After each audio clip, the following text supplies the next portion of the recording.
Chapter 2, in which Tigger comes to the forest and has breakfast. Winnie the Pooh woke up suddenly in the middle of the night and listened.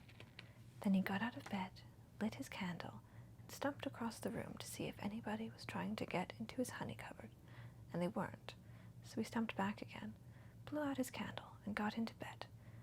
Then he heard the noise again. "Is that you, Piglet?" he said, but it wasn't. "Come on in, Christopher Robin," he said, but Christopher Robin didn't. "Tell me about it tomorrow, Eeyore," said Pooh sleepily. But the noise went on. "Wara, wara, wara, wara, wara, wara," said whatever it was, and Pooh found that he wasn't asleep after all. What can it be, he thought. There are lots of noises in the forest, but this is a different one. It isn't a growl, and it isn't a purr, and it isn't a bark, and it isn't a noise you make before beginning a piece of poetry, but it's a noise of some kind, made by a strange animal. He's making it outside my door, so I shall get up and ask him not to do it. He got out of bed and opened his front door. "Hello," said Pooh, in case there was anything outside. "Hello," said whatever it was. "Oh," said Pooh. "Hello." "Hello." "Oh, there you are," said Pooh. "Hello."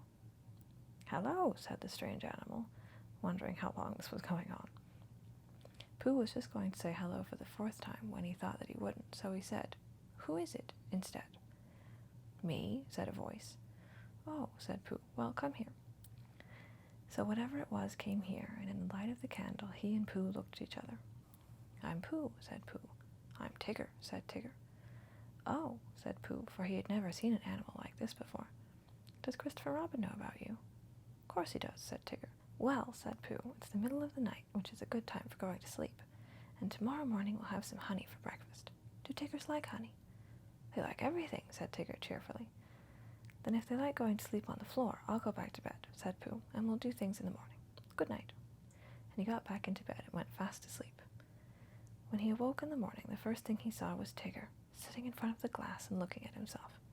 "Hello," said Pooh. "Hello," said Tigger. "I found somebody just like me. Thought I was the only one of them." Pooh got out of bed and began to explain what a looking-glass was. But just as he was getting to the interesting part, Tigger said, "Excuse me a moment, but there's something climbing up your table." And with one loud "wow," he jumped at the end of the tablecloth, pulled it to the ground, wrapped himself up in it 3 times, and rolled to the other end of the room, and after a terrible struggle, got his head into the daylight again and said cheerfully, "Have I won?" "That's my tablecloth," said Pooh, as he began to unwind Tigger. "I wondered what it was," said Tigger. "It goes on the table, and you put things on it." "Then why did it try to bite me when I wasn't looking?" "I don't think it did," said Pooh.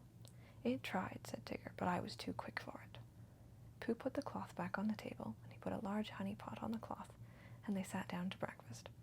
And as soon as they sat down, Tigger took a large mouthful of honey, and he looked up at the ceiling with his head on one side, and made exploding noises with his tongue and considering noises, and "what have we got here" noises. And then he said in a very decided voice, "Tiggers don't like honey." "Oh," said Pooh, and tried to make it sound sad and regretful. "I thought they liked everything." "Everything except honey," said Tigger. Pooh felt rather pleased about this, and said that as soon as he had finished his own breakfast, he would take Tigger round to Piglet's house, and Tigger could try some of Piglet's acorns. "Thank you, Pooh," said Tigger, "because acorns is really what Tiggers like best."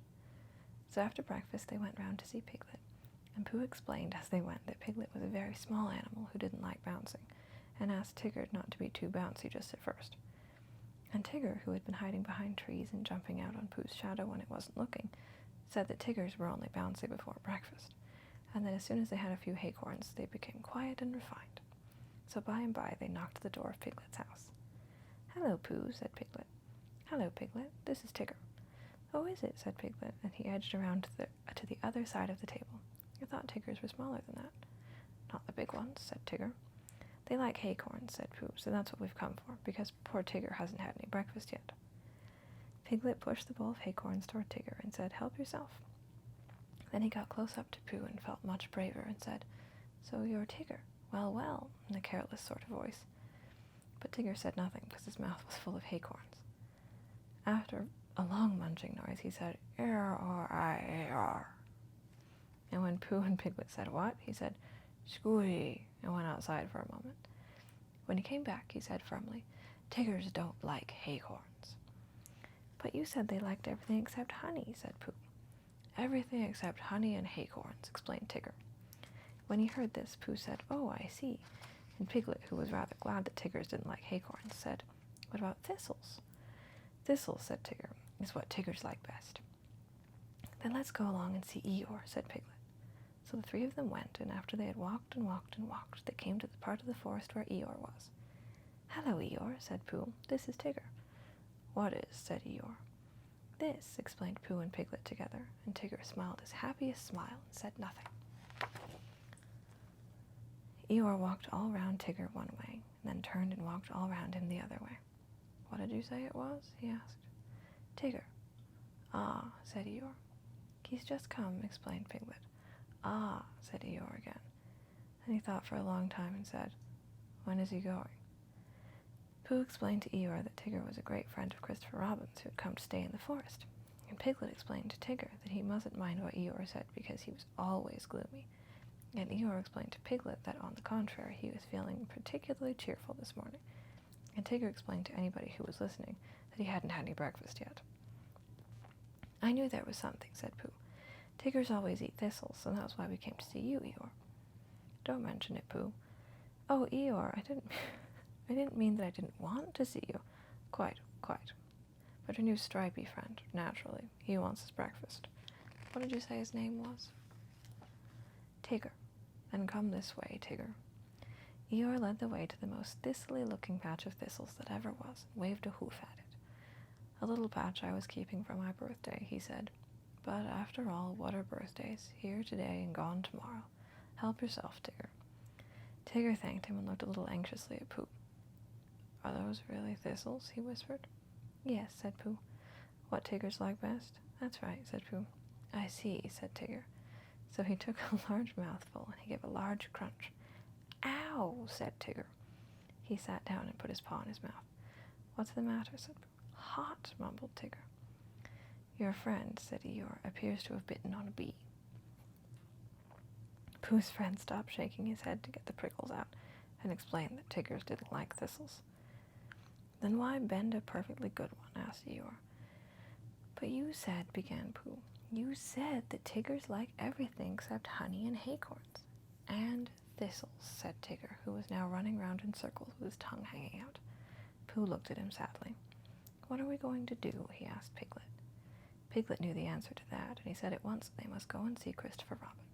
"You'll find him with Kanga," said Eeyore.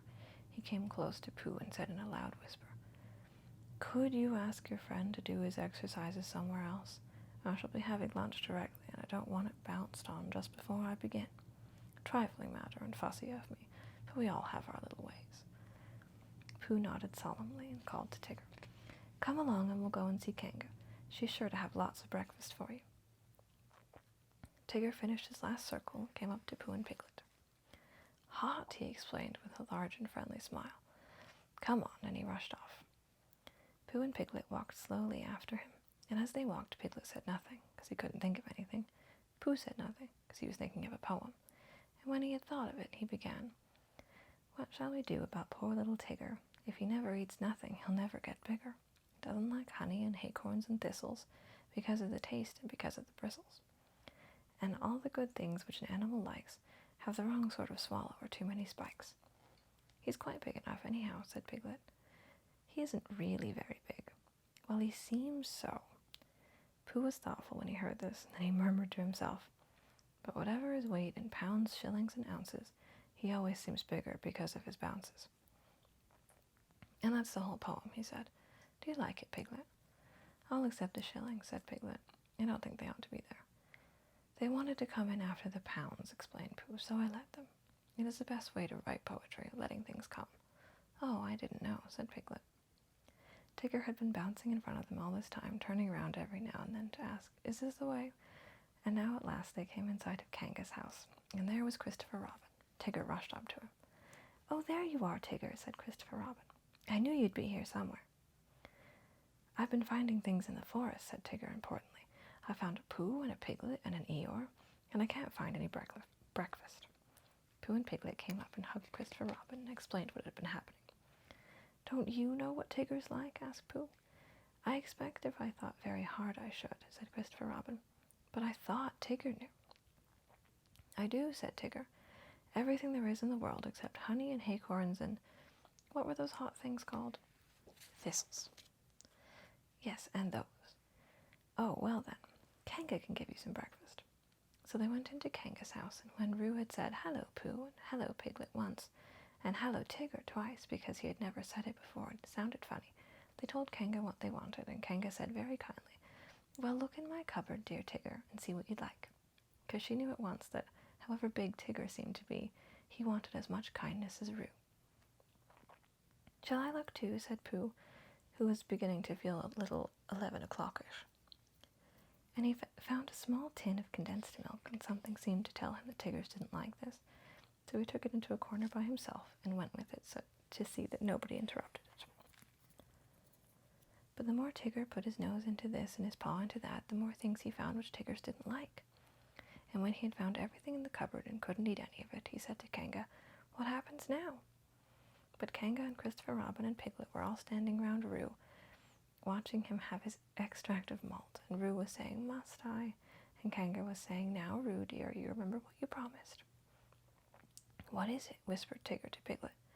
His strengthening medicine, said Piglet. He hates it.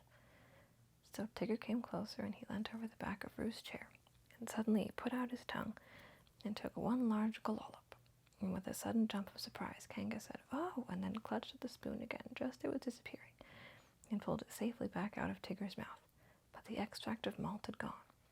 Tigger, dear, said Kanga, he's taken my medicine. He's taken my medicine. He's taken my medicine, sang Roo happily, thinking it was a tremendous joke. Then Tigger looked up at the ceiling and closed his eyes, and his tongue went round and round his chops in case he had left any outside.